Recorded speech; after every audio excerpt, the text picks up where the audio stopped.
7 jours au Sénégal, 7 jours en Afrique et dans le reste du monde. Rétro 7. Élise Emmanuel Senghor. Bienvenue à la rétrospective de Radio Sénégal.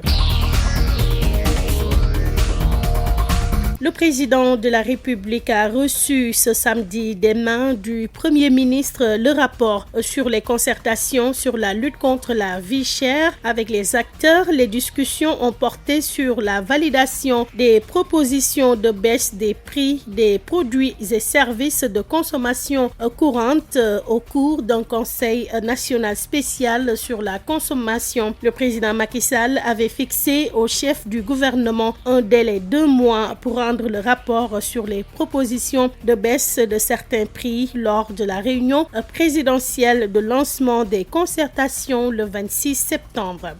Le face-à-face qui avait tenu le pays en haleine s'est finalement passé jeudi dernier. Ousmane Sonko face au doyen des juges d'instruction du tribunal de grande instance de Dakar. Une audition qui a duré 3 heures. Un non-lieu, c'est ce qu'attendent les conseils du leader de PASTEF dans cette affaire de viol présumé l'opposant à la masseuse Adji Raby Sarr. Maître Bamba Cissé est au micro de Omar Sonko. Très serein, il est venu à la barre en toute sérénité. Il a répondu à toutes les questions qui ont été posées par le doyen des juges. Il a parlé avec fermeté et avec sincérité.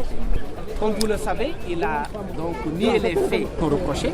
Et je vous disais tout à l'heure que c'est très classique dans le cadre d'une audition qu'une personne soit entendue au fond largement, et c'était le rendez-vous aujourd'hui avec son inculpé. Donc Ousmane Sonko s'est expliqué sur les faits de façon très large. Il ne s'est pas limité à les nier, mais il a mis sous la table du juge les éléments qui accréditent qu'il s'agissait d'une conspiration organisée contre lui. Et nous n'attendons pas ni plus ni moins qu'un non-lieu. C'est la déclaration dite de Toubab Dialao, un appel à une presse professionnelle, forte, libre et responsable. Cependant, pointe du doigt la coordination des associations de presse, les difficultés que vivent certains travailleurs du secteur. Voici une économie de cette déclaration avec le président du CORED, le Conseil pour l'observation des règles d'éthique et de déontologie dans les médias au Sénégal. Mamadou Thior au micro de Omar Sonko. Nous, acteurs de la presse et membres de la CAP, déplorons les principaux maux dont souffre aujourd'hui la presse sénégalaise, qui sont les suivants: la situation précaire des entreprises de presse,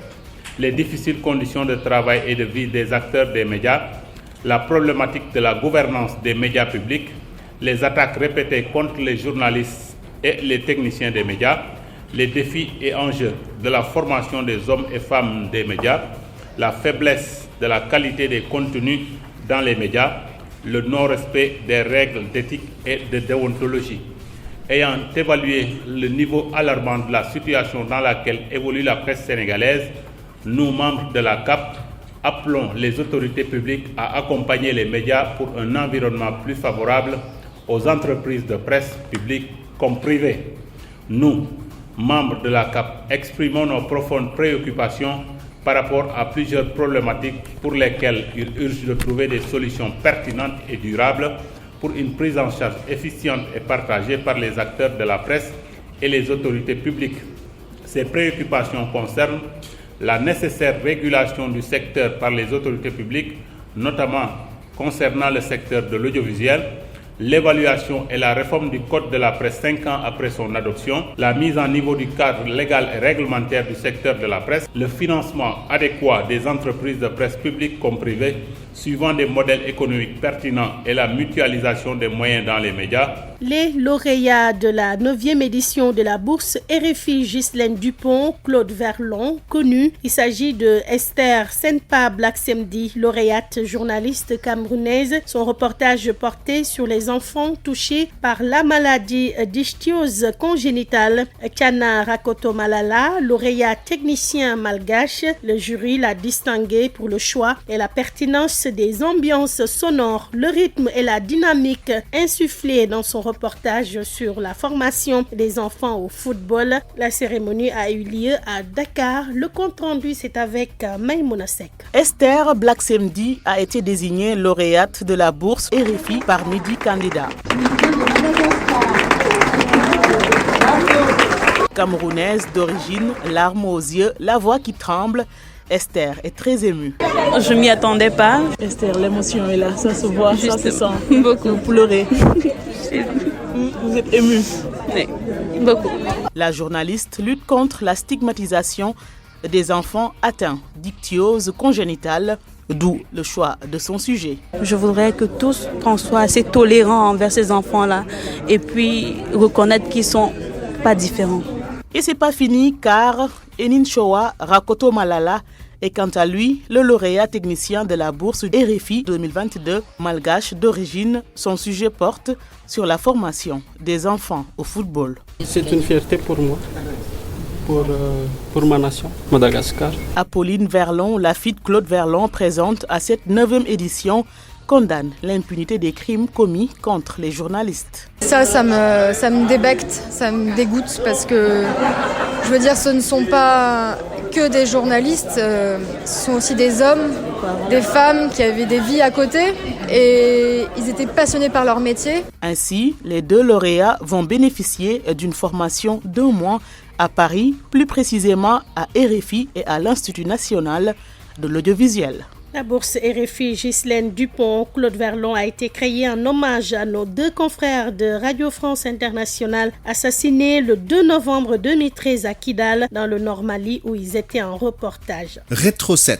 Et puis ces tristes nouvelles qui ont également marqué la semaine. Le journaliste Mamadou Salif Diallo, rappelé à Dieu lundi dernier à Dakar, diplômé de la 26e promotion du Centre d'études des sciences et techniques de l'information. Salif Diallo a dirigé jusqu'à son décès le service des sports de l'agence de presse sénégalaise APS. Avec ce décès, la famille des médias perd un journaliste émérite, aussi un passionné du sport. L'hommage de maître Augustin Senghor, le président de la Fédération sénégalaise de football. La famille du journalisme perd un journaliste d'excellente qualité, travailleur, sérieux, très pertinent, passionné aussi de sport. Et aujourd'hui, nous sommes tous orphelins de lui. Vraiment, je voudrais présenter mes condoléances à sa famille, son épouse, mais aussi à l'ANPS et le président Abdoulaye Thiam, et aussi à la famille sportive et de la presse, parce que je pense que c'est un élément de valeur que nous perdons. D'ailleurs, la CAF en avait fait un de ses principaux collaborateurs depuis plusieurs années, depuis que j'avais eu la chance de lui proposer d'intervenir pour le compte de la CAF. Depuis lors, il l'avait adopté et très souvent, il était dans les missions de la CAF pour tout ce qui est compétition, séminaire et autres. Et je pense que n'eût été certainement son décès, il aurait été de la partie à la Coupe du Monde, mais aussi aux autres compétitions à venir de la CAF. Toutes nos sincères condoléances au peuple sénégalais. Salif mérite qu'on lui rende un hommage vivant pour tout ce qu'il a fait, pour le sport et pour ses qualités humaines. Paix à son âme. Mamadou Salif Diallo a été inhumé mardi dernier à Vélingara dans le département de Kolda. Journaliste des sports dans l'âme, il a pris part à la couverture de tous les grands événements sportifs mondiaux et africains, dont toutes les éditions de la Coupe du monde de football depuis 2002, de la Coupe d'Afrique des Nations de football et des Jeux olympiques. Salif Diallo a également servi l'hebdomadaire Nouvel Horizon et le groupe Sud Communication avant d'entrer à l'APS en janvier 2001. jabar ministre la mbindaanu ministre la sëriñu ministre la kon kay damay jékki-jékki léegi kay sax si xër gi dama koy ba lii rek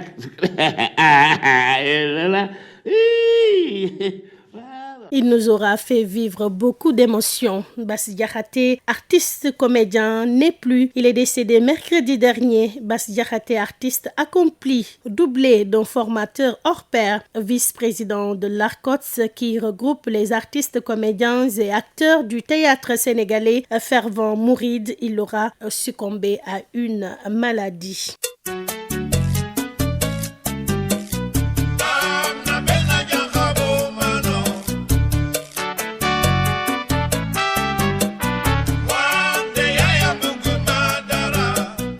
La suite de Bass Diakhaté, c'est une voix de légende en la personne de Pape Fall de l'African Salsa qui s'est éteinte. Pape Fall a eu un parcours musical élogieux. Il a fait les beaux jours du Star Band de Dakar, la formation pépinière du Miami Club d'Ibra Kassé.